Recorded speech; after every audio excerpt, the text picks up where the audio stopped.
Previously on the resort. Olaf spent his life savings on a mech link and a terraformer, and headed off to a desert planet to make a beautiful oasis resort. It wasn't an easy start, eking out a living from the sand. He did make a friend, although it didn't last long. The natives saw his terraforming as an affront to their sacred lands, and demanded he leave, but Olaf had sunk too much into this already to simply give up now. Olaf awakens, excited for a bright new day of building his dream, which is of course then swiftly interrupted by a further raid from the Sola tribe. As the Impids swarm the area once more, he prepares the mechanoids to meet them. Due to the limited range of the mech link, Olaf was still forced to take the field, but he managed to wedge himself in the ruins of an old building, where he could avoid watching the carnage unfold. Once safely tucked away, he got the Militors to start blasting with their shotguns, while the Tunneler came forward to tank the hits, and throw in a little smooshing damage of its own. Without much trouble, the mechanoids were soon able to clear up the pesky Impids, and send the last of their number running. They'd seemingly brought some nice goodies with them for their attack, which Olaf could put to good use himself. That evening, a wanderer approached the base, asking to join Olaf in his mission to create the greatest resort on the planet. Eager to have someone around he could actually talk to, Olaf quickly accepted, and Latch joined the team. He loved the mechanoids, but their conversational skills were quite lacking. Latch didn't have the greatest skills ever, but he could certainly help defend and entertain, and was capable of picking up some of the menial tasks, allowing Olaf more time for his studies. Olaf was eager to ensure that the guest room was kept free for anyone who may actually want to pay to stay at the resort, so he quickly set the mechanoids to creating a new bedroom for Latch in the staff area.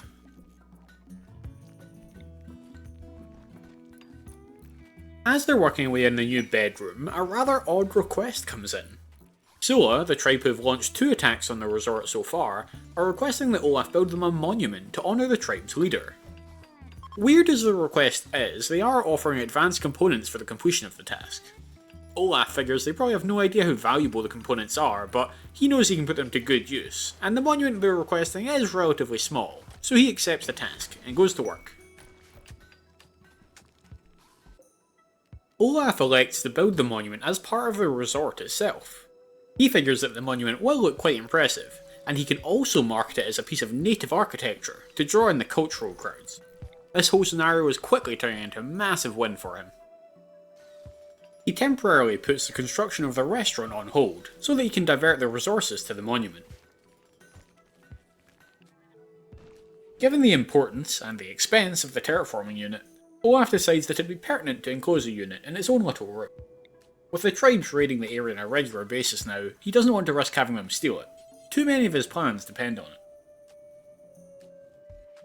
It seems that asking Olaf to build the monument might have just been a way to lull him into a false sense of security, as, just as they're nearing completion, Latch reveals themselves to have been an agent for Sola all along, turning on Olaf and attempting to kill him. Unfortunately for Latch, they didn't have the wherewithal to wait until they were within striking distance of Olaf to reveal their treachery, which meant that he had time to rally the Militors to ride to his rescue. It only took a couple of swift blasts from their shotguns, and Latch went down, leaving Olaf alone in the desert once more. He was starting to think that he might be better off trying to do this on his own. Before he can even get back to finishing off the stupid monument, a new tribe approaches. Perhaps Sola had recruited the Flamehome to their cause, or perhaps the Flamehome had some of their own issues with Olaf. It mattered little to him at this point. He would protect his dreams with steel and buckshot.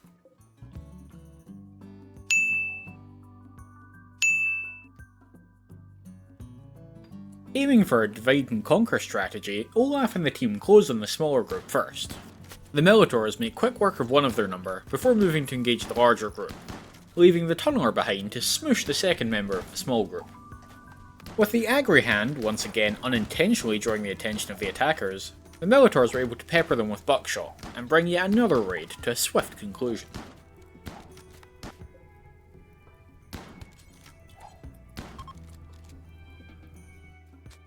On the 5th of September, the Constructoid finally finished off the monument, netting Olaf 2 shiny new advanced components. He wasn't sure exactly what he'd do with them, but he was certain he'd be needing them before long. With the increasing prevalence of tribal raids, as well as the seemingly endless supply of angry wildlife in the area, Olaf thought it would be sensible to make their little slice of paradise a little more defensible, by walling off the staff area. This also had the added benefit of making it harder for guests to stumble upon the dirty underbelly of the resort. They would be paying top prices to make sure they could ignore all the hard work going on to entertain them. With the construction of the new wall, and the undoubtedly massive undertaking of building the whole resort, Olaf thought that his constructor could probably benefit from having a buddy to help out with the building. With this in mind, he began to gestate a second constructor in his lab. Naturally, as the wall to keep dangers out was nearing completion, danger decided to literally claw its way out of the earth beneath Olaf's feet. An infestation of insectoids burst up through the floor of the kitchen, but Olaf was ready for them. The tunneler wedged itself at the door of the kitchen, with the Minotaurs taking up positions behind it, blasting away at the insectoids. The tunneler takes quite a beating in the process, but it's well designed to take such beatings.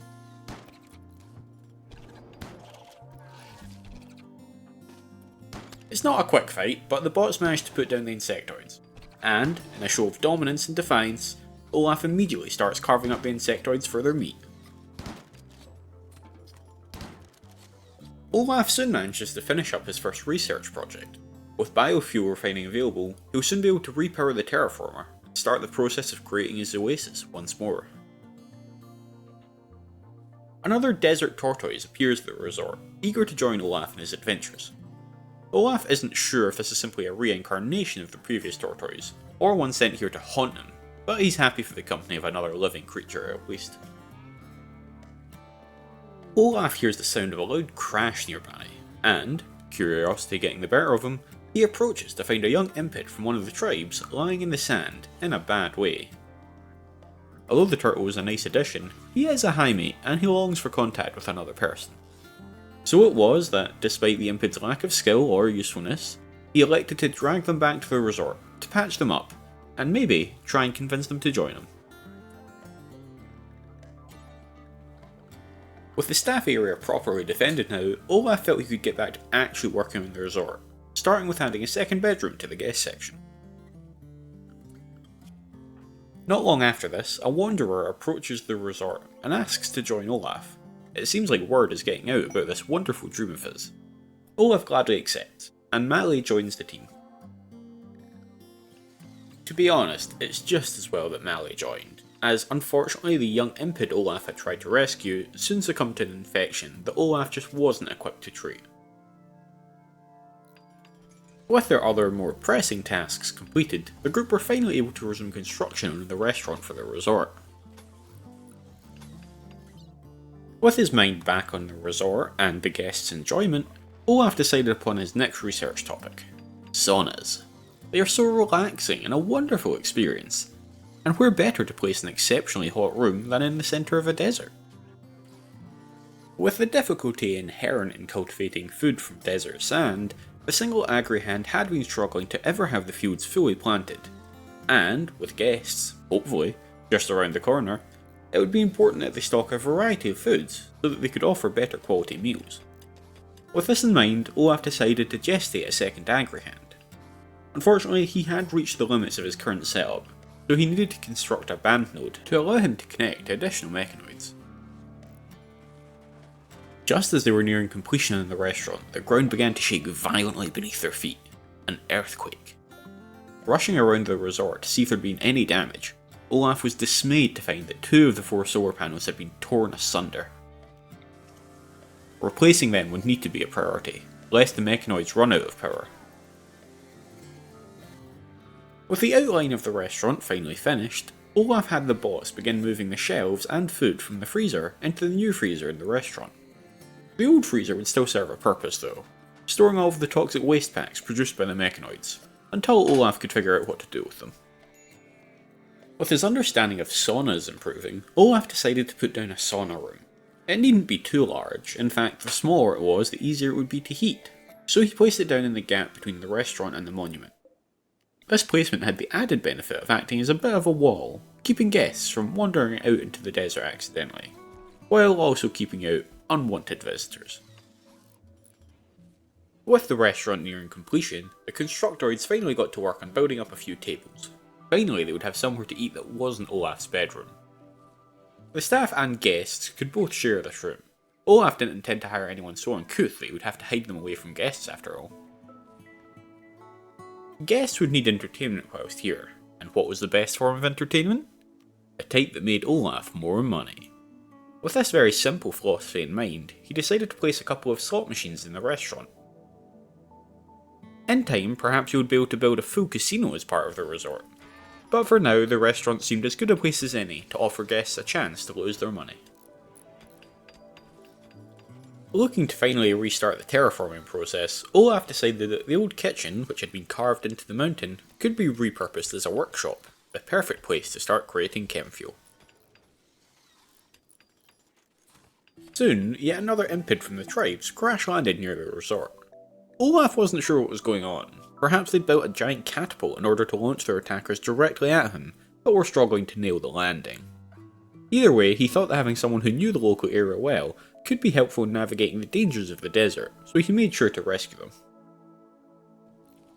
With the first batch of chem fuel made from their excess vegetables, the terraformer was back in business. They still had a fair supply of silver for the time being, but Olaf was getting concerned that they would run low if guests didn't start to arrive soon. Progress with the impid was slow, but Olaf was nothing if not charming. He would get through to them eventually. With their limited silver income for the moment, Olaf decided it would be sensible to take time to calibrate the terraformer to be a bit more precise. It would make no sense to waste their precious resources on terraforming areas that weren't going to be seen by the guests, so he calibrated it to leave the staff area as it was. He also calibrated it to avoid terraforming the fields they currently had. Once they had large swathes of green land, they could plant new things, but for the time being, changing the sand fields into grass would only serve to interrupt the growing of the crops that they already planted. The second tortoise that had joined them had also fallen victim to a hungry coyote, which the group had been unable to protect it from. But it seemed that now the desert tortoises had had enough of Olaf. Looking to avenge his poor stewardship of their brethren, an angry group of them moved into the area, looking for revenge. Having witnessed the destructive power of the desert tortoises before, the group weren't taking any chances. Unfortunately, the tunneler was once more dormant while it slowly recharged, so it was up to the Minotaurs to tank some hits. Thankfully, Manly had also brought a machine pistol with him, which would prove to be a valuable resource. Upon spotting the tortoises approaching, the group had immediately taken up defensive positions. A little too immediately, perhaps. They had forgotten an important aspect of tortoise culture. They weren't exactly speedy creatures.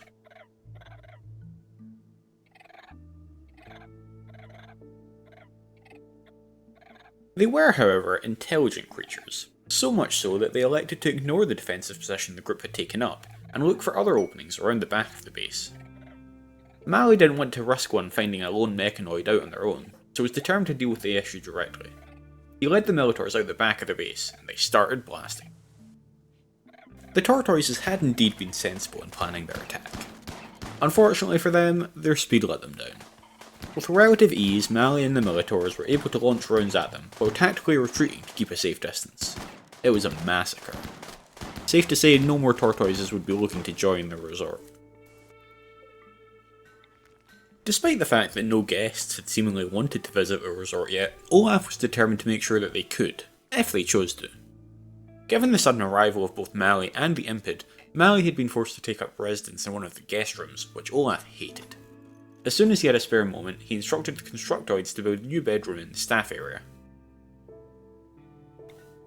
Previously, the group had been surviving with just a single latrine in the staff area, and a well. But obviously guests would require something more substantial for that true luxury experience. Olaf began planning out the plumbing for the area. There was one thing though. Olaf intended to supply hot and cold water for showers and sinks, but he would still only provide latrines for toilets. His reasoning for this was simple. He could turn the feces collected in the latrines into chem fuel, which could in turn power the terraformer. Without even knowing it, his guests could help provide the power to terraform the resort, leading to more guests. It was going to be an infinite cycle of feces. Clearly Scylla were not fans of the infinite feces cycle, and launched another attack, determined to take out the resort before it could complete the first cycle. With their superior technology, Olaf was confident they could handle the raid, even given the large number of Scylla tribesfolk present. There wasn't much of a tactical approach, beyond just keeping a safe distance from the attackers while also finding opportunities to pepper them with lead. Although Mali, with his machine pistol, was a helpful addition to their fighting force, he did also have one key weakness that the mechanoids didn't: fire. And, unfortunately, the enemy combatants were all capable of spewing a cone of fire before them. After one of them managed to engulf Mali in flames, he was forced to stop, drop and roll, which gave the tribespeople plenty of time to surround him and start wailing on him with their weapons. Thankfully, the Minotaur's ability to brush off the flames while still firing managed to scare the tribespeople enough that they were forced into a retreat. Olaf rushed into the Inferno and managed to save Mali before he could be completely engulfed. It wasn't exactly a great outcome for Mali, but he would survive, and with Olaf tending him, he would hopefully avoid any long-term injuries, aside from the loss of a single toe. With the terraformer working away in the background, Olaf periodically reviews the area and updates the agri-hands to fill any new grassy areas with more fibre corn. In time they'll be able to plant fields of vegetables in the grass, but whilst it's still just a small patch, he feels like sticking to fibre corn makes sense, to allow them to expand the resort quickly. With his research complete, Olaf was finally able to instruct the constructoids on how to build the sauna, including a few rows of wooden benches, courtesy of their fibre corn farm. After a greedy hippo kept snaffling away at the resort's fields, Olaf sent the Minotaurs to deal with it. As it turns out though, hippos can take a lot of punishment, and it didn't have the good grace to die quickly, instead spreading its blood all over the desert, leaving the location looking like something from a horror movie. Olaf was getting concerned that the resort hadn't had any guests yet. He began to wonder whether the tribespeople had rallied the whole world behind their hatred of him, and no one would ever come and visit. But Olaf wasn't one to give up on his dreams. If the people planetside didn't want to visit, he would simply look to the stars. He threw down a spaceport beacon in the staff area. If he could get the right infrastructure set up, he could entice visitors from passing spaceships to come down and spend a few nights at the resort. Olaf received contact from a machine persona in an orbiting ship, who offered him some goods in exchange for the resort to be the testbed for the AI's weather control system. The machine persona wanted to make the weather around the resort rainy for 14 days, and was willing to provide some compensation to Olaf for his agreement. What the machine persona didn't realise is that this was a win-win for Olaf.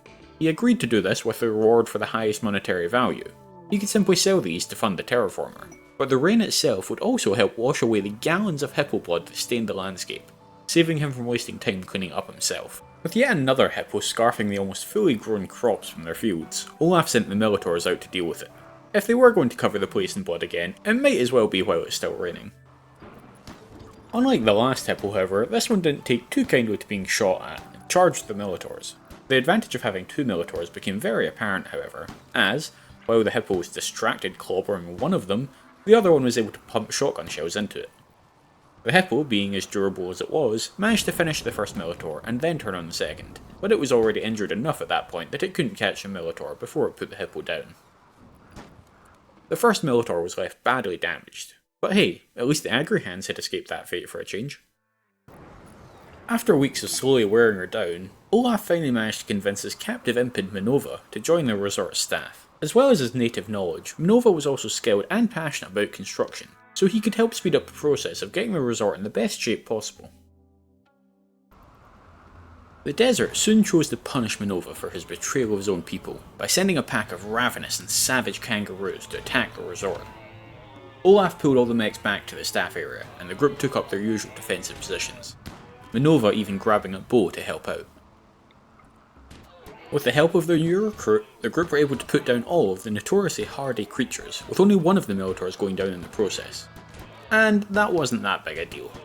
Olaf had certainly had enough experience of putting them back together at this point that it wouldn't take him very long.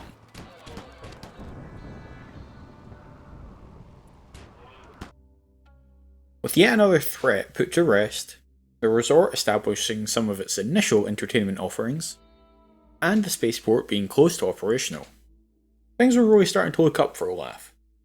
Now all he needed were some guests. Hi guys, Tuna here, just popping in to say a massive thank you to everyone for all the love in the first episode of this series. It did like super well, and was thanks to you guys who were here, interacting with it, and boosting its presence in the great and unknowable algorithm. So I appreciate all of you, and I hope you've enjoyed this most recent installment too. Until next time, I hope life treats you all well, and I shall see you in a week or two.